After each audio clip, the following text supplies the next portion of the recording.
Hello friends, welcome tyre automotive India. आज की जो हमारी वीडियो है ये होने वाली है इथेनॉल ब्लेंडिंग को लेके। देखिए, काफ़ी एक ऑटोमोबाइल वर्ल्ड के अंदर एक काफ़ी ज़्यादा चर्चा के अंदर एक विषय आ गया है कि इथेनॉल ब्लेंडिंग से क्या होगा हमारी गाड़ी के साथ, क्या प्रॉब्लम हमको फेस करनी पड़ सकती है। तो सबसे पहले मैं आप लोगों से एक बेसिक क्वेश्चन पूछता हूँ, सबको इसका जवाब पता होगा। आप लोग अगर फ्यूल खरीदने जाते हैं पेट्रोल, तो अडल्टरेटेड पेट्रोल मतलब ख़राब या मिलावटी पेट्रोल हिंदी में हम कहेंगे, तो आप लोगों को सबको पता है कि अगर मिलावटी पेट्रोल ले रहे हैं तो उससे क्या होगा, आपकी गाड़ी को ख़राब हो जाएगी। अब मिलावटी पेट्रोल क्या होता है, बिल्कुल सिंपल आप लोगों से बात करूँगा लैंग्वेज में। मिलावटी पेट्रोल क्या होता है? पानी तो डालते नहीं पेट्रोल के अंदर, अलग अलग चीज़ें ही मिलाते हैं जिसकी वजह से उसको हम अडल्ट्रेटेड या फिर मिलावटी बोलते हैं।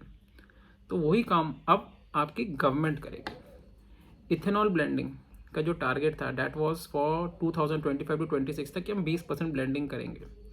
जो ये 20% ब्लेंडिंग है इसका टारगेट 2025 के स्टार्टिंग में ही पूरा कर लिया। मतलब 26 तक के जो अंत तक होना था, नए नॉर्म्स जो आने आपके 2026 से आने थे और आपके नए पेट्रोल इंजन्स आने थे कम से कम उसके कंप्लायंट, पर उन्होंने पहले ही कर दिया।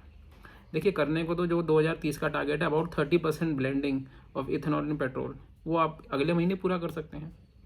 इसमें आपका तो कोई, जो पब्लिक है उसका तो कोई कहना है नहीं, जो है गवर्नमेंट का ही है।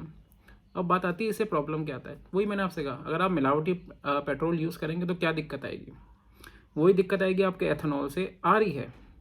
पेट्रोल गाड़ी वालों को आप यूट्यूब पे या फिर अलग अलग आप सोशल मीडिया पे जाएंगे तो आपको पता चलेगा, फ्यूल से रिलेटेड पूरा जो गाड़ी के अंदर सिस्टम होता है जिसके अंदर सब कुछ इंक्लूड कर लीजिए आप।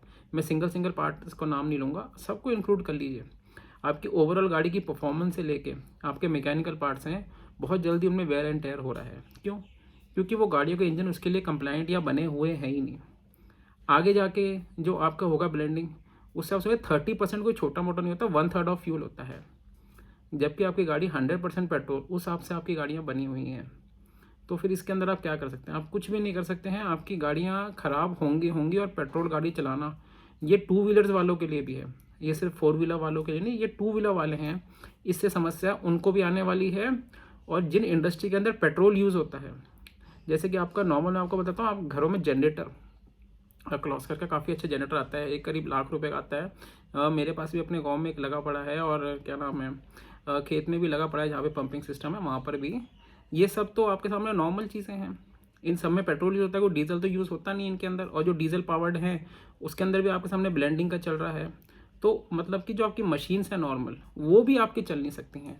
गाड़ियाँ और आपके मोटरसाइकिल ये तो आप एक अलग पार्ट छोड़ दीजिए, पर वो आपके जो सिस्टम्स हैं वो तक इनमें चल नहीं सकते हैं। तो इसके अंदर आप क्या कर सकते हैं? देखिए, कुछ नहीं कर सकते हैं, सिर्फ एक फ्यूल एडिटिव्स आते हैं, उससे आप थोड़ा बहुत जो नुकसान है उसको आप कम कर सकते हैं।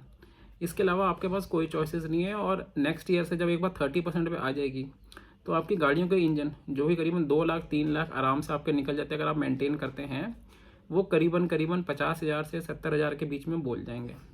उनको करीबन करीबन ओवरहॉल की नीड पड़ेगी। तो ये आपकी प्रॉब्लम रहेगी। तब तक के लिए आप लोग क्या कर सकते हैं, मैं आपको छोटा सोल्यूशन दे देता हूँ। हाई ऑक्टेन आपका आता है, या हम उसको कहते हैं प्रीमियम पेट्रोल, वो आप डलवा सकते हैं। उससे आपका ज़्यादा नहीं, पर हाँ मैं कह सकता हूँ कि 50% आपकी जो प्रॉब्लम है वो सॉल्व जरूर हो जाएगी। बस 50% ही होगी, 100% तो उसमें भी नहीं हो सकती। तो जिन लोगों की फ्यूल सिस्टम से या फिर फ्यूल से ब्लेंडिंग से प्रॉब्लम आ रही है, वो लोग ये कर सकते हैं। हाँ, जो 2026 के बाद में गाड़ियाँ खरीदते हैं पेट्रोल गाड़ियाँ, उन लोगों को दिक्कत कम आएगी, क्योंकि तब तक कंपनीज़ का जो मैन्युफैक्चरिंग है इंजन्स की वो उस हिसाब से है। लेकिन 2025 तक, मतलब इस साल तक की जितनी भी पेट्रोल मैन्युफैक्चर्स गाड़ियाँ, जितनी पुरानी गाड़ियाँ हैं, उनके अंदर प्रॉब्लम आनी कन्फर्म है। वो आप उसमें आप कुछ भी नहीं कर सकते हैं। तो बस आप यही कर सकते हैं कि प्रीमियम पेट्रोल पे अगर चाहें तो अभी से भी शिफ्ट आउट कर सकते हैं, या फिर आप डीजल या पेट्रोल एडिटिव्स जो हैं उनको आप यूज़ करना स्टार्ट कीजिए रेगुलरली। इसके अलावा आपके पास कोई रास्ता है? इसके अलावा कोई क्वेश्चंस हैं, कोई कमेंट्स हैं, कोई सजेशंस हैं, कोई मेरी बात अगर मैंने कुछ गलत बोली हो या कुछ आप लोग अपनी तरफ से इन्फॉर्म या ऐड करना चाहते हो, तो नीचे कमेंट सेक्शन में कर सकते हैं। Thank you friends, take care.